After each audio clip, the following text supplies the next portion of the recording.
Good morning, everyone, and good morning to you, Brian. It is Wednesday, May 18th. We're going to be covering quite a bit of market movement again today. We saw a pretty crazy day yesterday, and really an inflation story all around the globe. I mean, it's really totally globalized. So we're kick that off, show how it's moving the markets, what key levels to look for today. Before we begin, just want to remind everybody that trading involves risk. If you don't believe that, just look at the Waltons that lost 27 billion yesterday. I really do hope they'll be all right. Thoughts and well wishes for them. But definitely consider your risk in the market. Make sure you're using risk capital that you can afford to lose, not grocery money, not mortgage. You hear me say it every day. Trading decisions you need to take accountability for and make yourself. We're going to be looking at some key levels in the markets. Obviously, many of you have been following Brian for a while. We pick out some great target levels. Please don't take these as a trade recommendation. This is for educational purposes only. And with that, Brian, let's get it kicked back to you. Yeah, I was just reading the actual numbers, and it's actually crazy. They saw their family fortune drop from 241 billion to approximately 341 to 124 billion, 305 billion. So it's kind of funny, but it says Walmart is struggling after soaring inflation put pressure on the retailer's profit margins. And again, it's interesting when you hear Walmart talking about, hey, listen, we're having problems because of inflation. Obviously, profit margins are down, which means they are absorbing some of the inflationary costs and not passing it 100% to the consumer. But it's one of those things that, again, their duty is to the shareholder, not to not to the individual purchaser. So Yeah. it's you can see that it is a battle that even Walmart is facing right now. That listen, it's inflation is really hurting them. And again, remember, not that Walmart has many borrowing issues, but as interest rates go higher to control this inflation, borrowing gets harder too. So, yeah, it's interesting, because we always talk about, you're talking about big box names, and you're seeing some of these big names like, oh yeah, people are still spending. Rich people spend no matter what's happening, right? It's the less fortunate out there, the middle and lower classes that really drive a lot of the GDP numbers out there. And when Walmart is again making comments that, hey, listen, it's really starting to hurt the bottom line, and we're absorbing as much as we can, but we can't absorb all of it. We're passing it, and if it goes any higher, it's just going to get worse and worse. So, I mean, not that the Waltons are in trouble, but it just shows you, globally, or nationally, what we're kind of looking at here. So, Yeah. yeah, and as you mentioned, inflation is really the name of the game today. There was actually a disappointment, so it wasn't as bad. We talked about the pound yesterday during our session about, hey, what if it comes in at like 9.3, because they've been really just under forecasting this one. And again, this time, but before they were doing small ones, 0.2 difference and raising it, 0.5. This time they expected a 2% gain, so maybe 2% was a little bit much. So it came in at 9 instead of 9.1, but it's still 9% in a year. So that's an absolutely monstrous number. But because of it, the market had actually prepared for worse than this. So the pound's actually showing some weakness. I mean, an example for one of the trades that we had talked about yesterday, one of the setups, was kind of looking at this area and saying, hey, listen, we had a parabolic move. We had a lot of basing. If we could be in there for news, which news came in at 2 o'clock this morning, which is right there, right? Kind of telegraphed that one, right? You can see that it came all the way back down and a decent mover from the news. That was 125 pips in a matter of 2.5, 3 hours. So showing just disappointment in that one. So it's kind of strange how the market was like, wow, this is going to be much worse than 9.1. And because it came in at 9, it moved an entire daily ATR in just a small amount of time. But again, taken into context, yes, it was a disappointment or a miss, but it still was a 2% increase year over year for the UK. And they've already raised interest rates 4 times. They're already at 1%. They've done the smaller raises, more consistent, and they're already seeing problems with their GDP, recession, food shortages. They're already having all kinds of problems, and it's still at 9%. So, yeah, good luck, UK. It's amazing. In a lot of ways, the market looked at it like you went to the doctor. The doctor said, "Hey, I've got to cut off your arm." Then comes back 15 minutes later and says, "No, I've just got to cut off your hand." Woohoo! I mean, it's not still good news. It's not good news either way. No, it's rough. And then we went into CAD just a little while ago. In Canada, not only did we have higher than over month over month. I mean, again, it was not as bad. It wasn't 1.5, but it was still higher than the expectation, and they expected a little bit lower, but it's still positive. And again, remember, Canada did start their raising as well. But on top of it, like diving into the deeper numbers, again, not just the overall, but and again, remember that there's core and regular. They have common, medium, and trimmed. All of those last time they were wrong. They actually had to adjust them all higher, and then the actual. So it's kind of that double where it's like, wow, we're much worse than expected. So, yeah, 5.1 as far as trim goes. What is trim? Trimmed is basically excluding the most volatile 40% of items.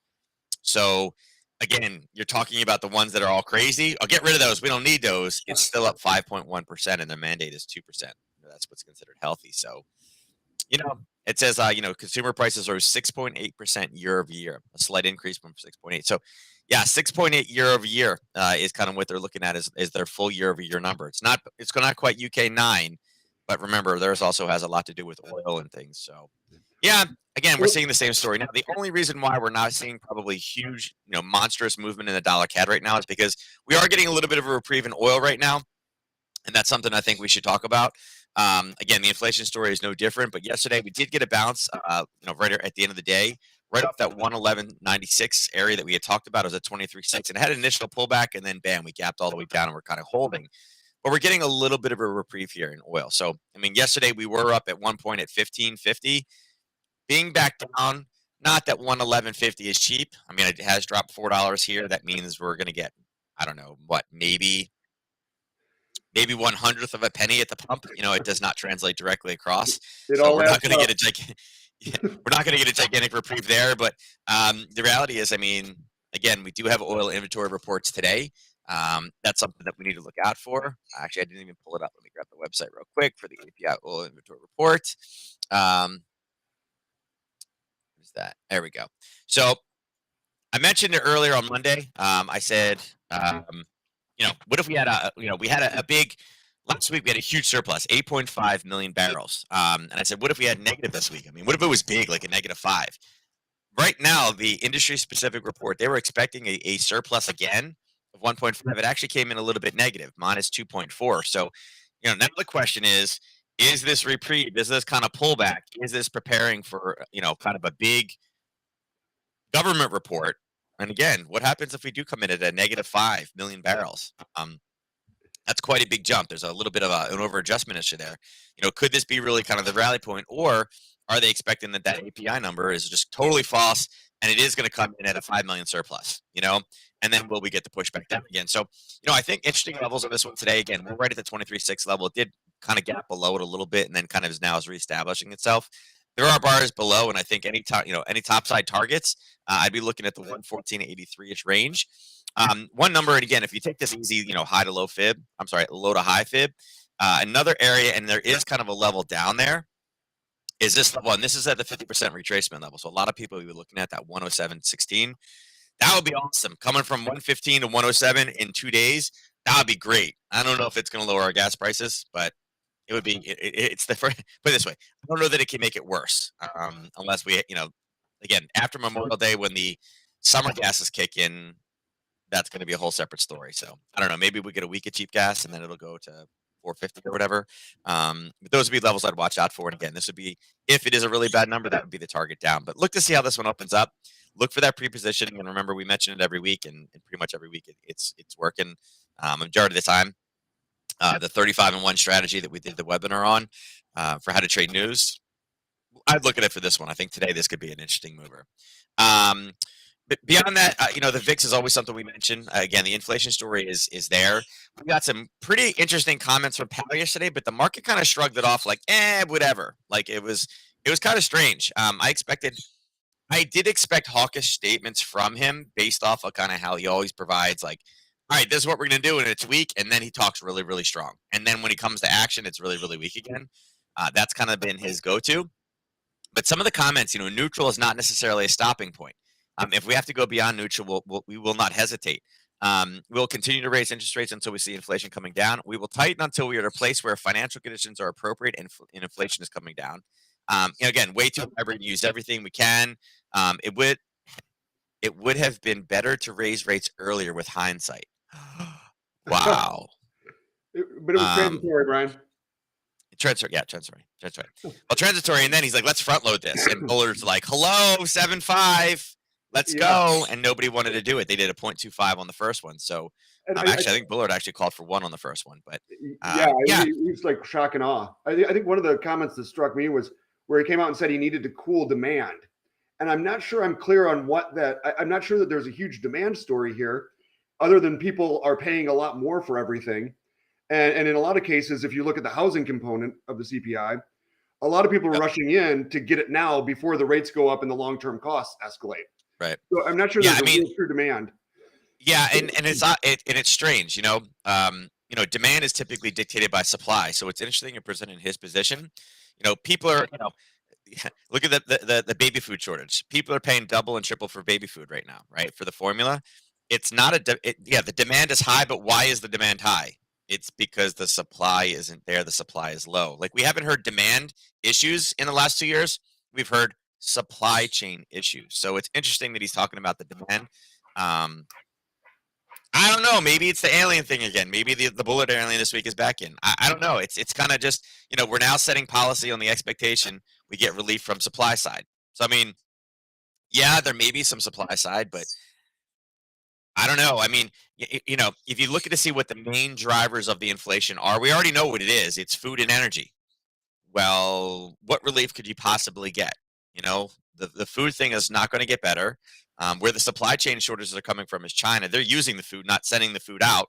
And all the effort is to block Russian energy, and that's the reason why energy is going the way that it has been. And as you mentioned yesterday, India blocking their wheat exports because they want to keep it all internal. I Yep. mean, and that just has ripples around, the world. Yeah. Oh, absolutely. I mean, it's huge. I mean, if you think about where it's coming from, the breadbasket has basically been destroyed for Europe. The Ukraine, the fields are not there, the fertilizer's not there, the wheat is not there.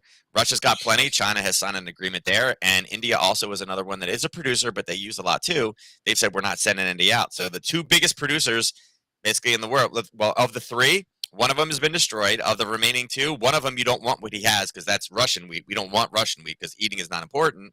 And China said, "Yep, we'll take it." And India now won't send it, so it's got to come from somewhere. And the thing is with this is it's not instantaneous, guys. It does take time to come up with this. You got to get seeds. Oh, we need those too. So there's a lot going on here. And this is a point too. He said that there's more demand for workers than people to work by this, substantial margin. This is what we talked about, the JOLTS report, where there's 11 million people working.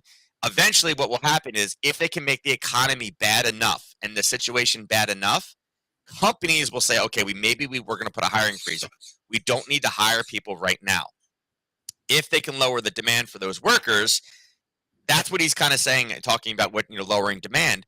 And unfortunately, and you think about that statement, what conditions do you have to create to where companies are like, you know what, let's do some layoffs. Let's not hire people. We don't need people to grow. You're basically saying we need the economy to get bad and shrink so there's no demand to hire new workers. Because there's only 5,000 people that want to work. But we want to go. We want to go because the conditions are so great. But it just shows you how much of a failure the Fed has actually been. And again, people pat themselves on the back, be like, "Oh, the unemployment rate is so low." Yeah, but it's like you've created such a problem right now that we literally have twice the job openings than we have people working. Why? Because you funded it way too long because you wanted votes and everything else. So, yeah, it's just it's a situation, and this is what's even scarier right now. Fed President Neel Kashkari basically said it's not clear if the Fed will have to induce a recession to control inflation. Will they have to induce a recession to control inflation? Think about that statement. And this is kind of what we've gotten to now. We're gonna make people's lives really miserable because we have to control inflation. And if you think about who it's going to hurt, it's not going to hurt the rich people out there. And again, this is supposed to be the party that is, for the general, for the poor. It's scary that now this is the comments that Fed presidents are making. So, again, today VIX up a little bit. Again, there's not a whole lot of news out there. It is at least on the lower side of things. We're not spiked up in this 30% range again, but because it is up to 8.8, it is a decent amount. Everything is starting in the red today. ES, again, yesterday we kind of drew these traps. And again, we got the trap low, kind of got the trap high, but it was end of day. Now we push back down again. So really not a lot of movement. We've pushed back down again. And this same level, we've already had some confirmed buyers there. It's not my favorite level in the world, but it's there. It's kind of set up. Again, on a 15-minute chart, if we got down to there for the open, You can actually be swayed that, hey, listen, we got just down a little bit lower, right? A little bit lower down here at the open. I could be talked into buying that at 40, 30, 25. Again, it is confirmed. We know buyers have stepped in. That was a 1030 reversal. So it was an actual trading time frame, not an overnight position. So there's something in there. NQ, again, we talked about this coming through. We got a little bit of a push again. Powell's speech, the comments he made actually kind of rallied this a little bit. And then we kind of found that top. And I mentioned yesterday about really kind of trying to find a decent top in this one. And it has pushed all the way back down, but kind of the same scenario as the ES. We're at that same level yesterday where we got that reversal. So we know there are buyers kind of lurking in this area. And again, NQ is, been a little bit more sensitive to things. YM, same thing. There was that piece yesterday. If I continue it across, you can see, we talked about it yesterday being up at 32,600. It actually just completed now, so you would have had to hold it all day.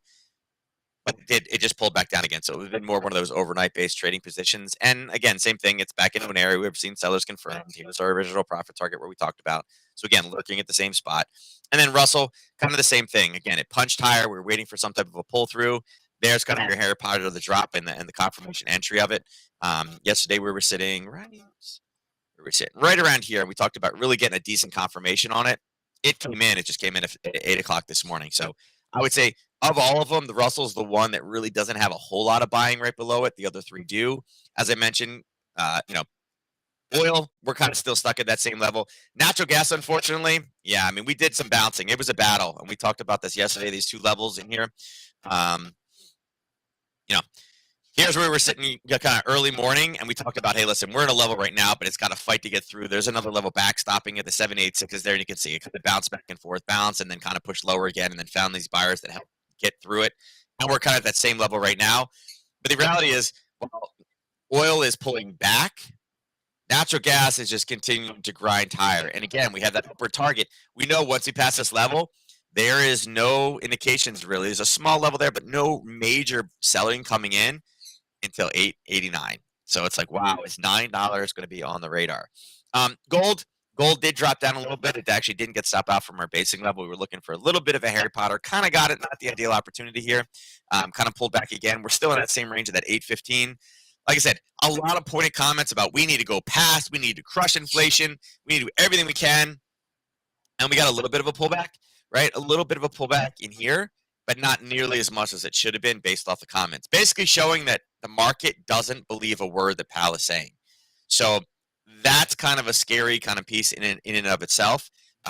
Remember Yellen's position in the government?